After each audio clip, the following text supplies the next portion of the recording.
Hello, fellow collectors. I'm Anthony with Anthony's Comic Book Art, and I'm here with a guy that I've known for at least 20 years, right? Did you come to any of the church shows back in the day? Edgar Church? No, church shows in New York. Big Apple. Yeah, the Big Apple church show. Yeah. You were a kid then, right? I'm a kid now. No. No, I'm not. No, I'm not. But Stuart Saygar, time. we're at Stuart Saygar's booth here in Baltimore. The show's winding down, but how was your show? It was good? Always good. I try to do the show every year if I can. I love it. Yeah, I love this show and Terrific Con and Heroes Con. What I kind of affectionately call the AAA shows that are all about mostly comics and comic art and artists. Those three shows I do well at.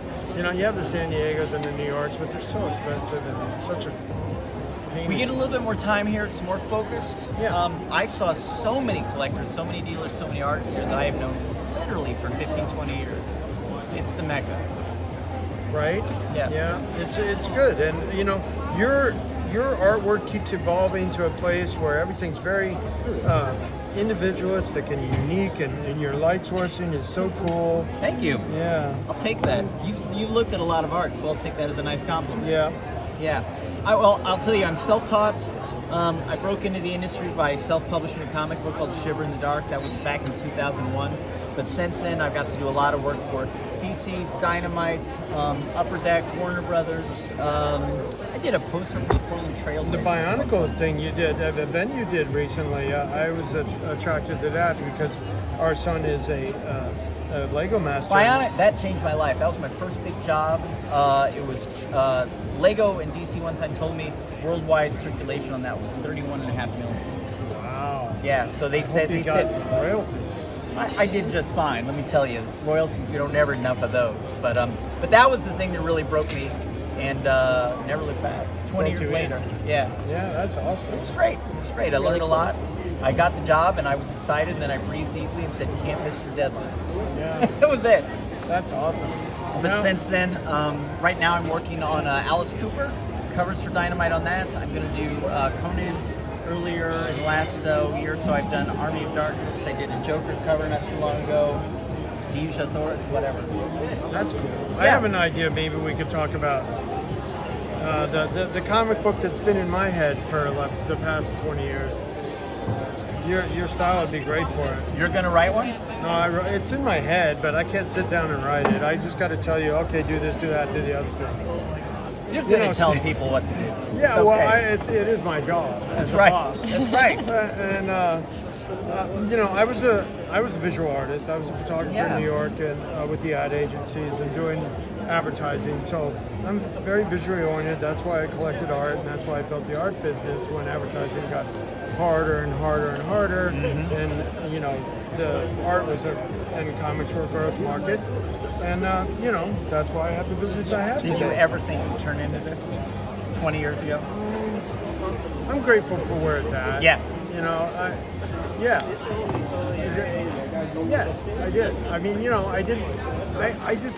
I always wanted to grow.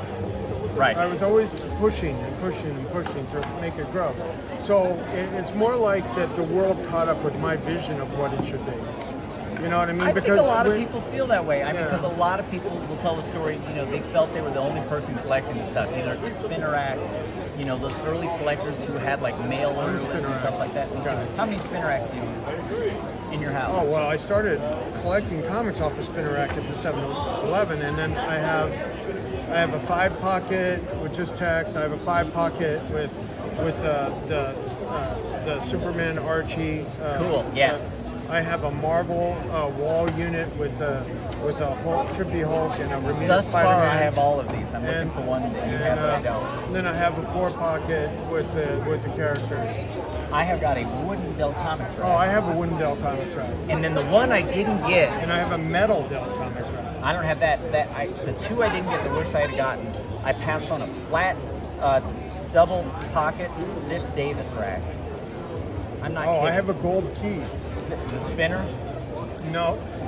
It's just a gold key made out of I remember that. Okay. Yeah, I have a gold key. He wins. He wins every time. What was the last one I wanted to tell you? I have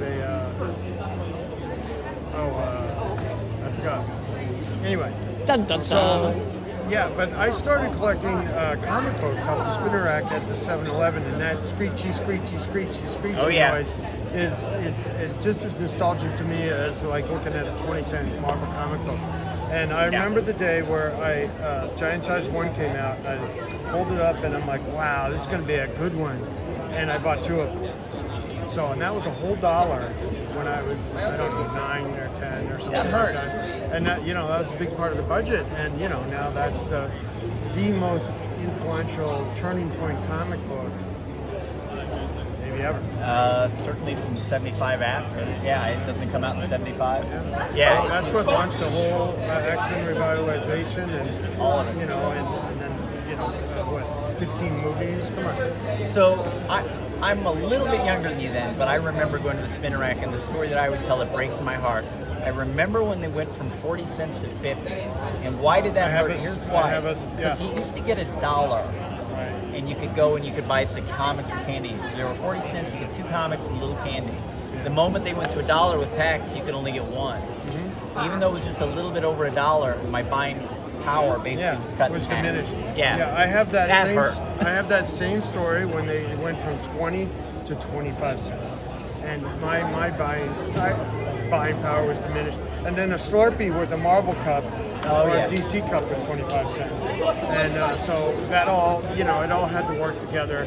And then like a pinball machine, I had to have a quarter left over for the pinball machine. That's you're living in the lap of luxury if you're doing all that, sir. A Slurpee pinball machine in a comic, that's a full Saturday.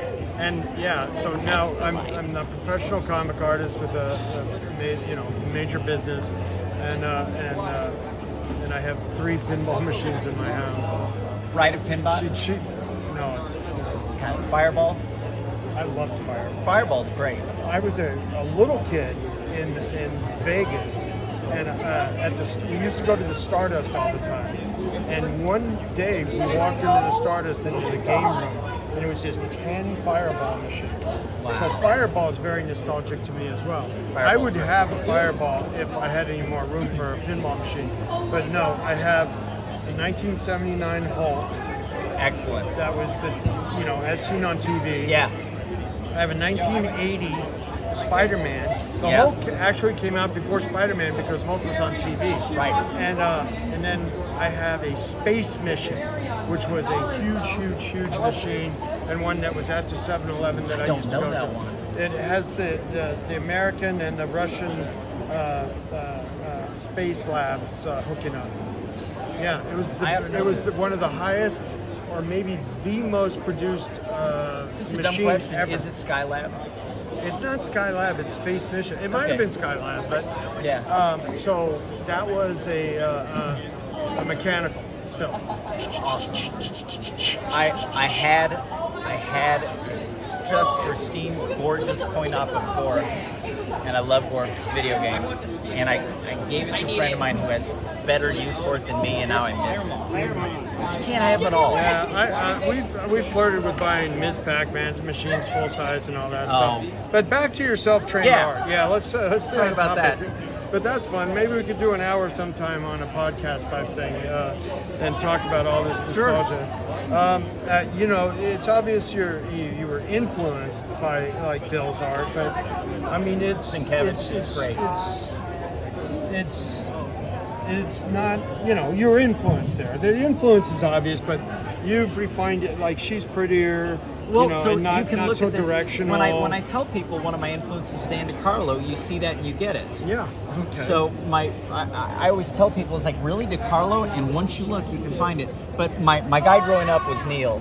I always wanted to be Neil Adams, and I might have been the last guy who was reading comics to say Neil was who I wanted to be, as him being a new person putting books out on the rack. I was really little when Muhammad Ali comes out. Yeah. I always gave him gruff about my dad not being on that cover. Because he was the odds maker at that fight. You should have. Well, all the Ali fights.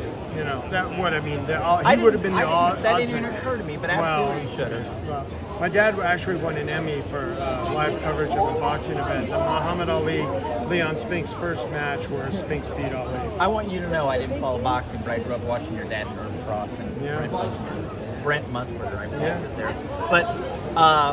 So I Yeah, grew up a DC and- guy, And and Phyllis George. Phyllis George. Yes, all that hairspray. Unfortunately, she passed away.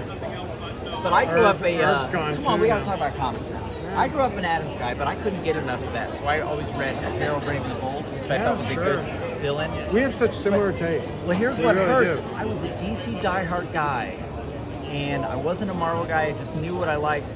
And then this book, Micronauts, came out, and it broke my heart so much that I had to concede that Marvel was making the best comic on the rack. And I saw Golden, I liked the toy line, and I was just blown away by Golden. So I had to, I felt like a traitor. I get it. But it broadened the horizon. So what's on the agenda now for you? Gotta go home and draw Tarzan, or not Tarzan, Conan. I got Okay. that. I've got Alice Cooper I'm working on right Dark now. Horse have them again? Titan's doing it. But I will tell you, the first couple issues came out really good. Cool. I cannot remember the name of the artist who's doing the guts, but if you like old John Buscema, really, give it a look. Yeah, I mean, There you go. that's hard to live up Again, to. we have the similar taste and stuff.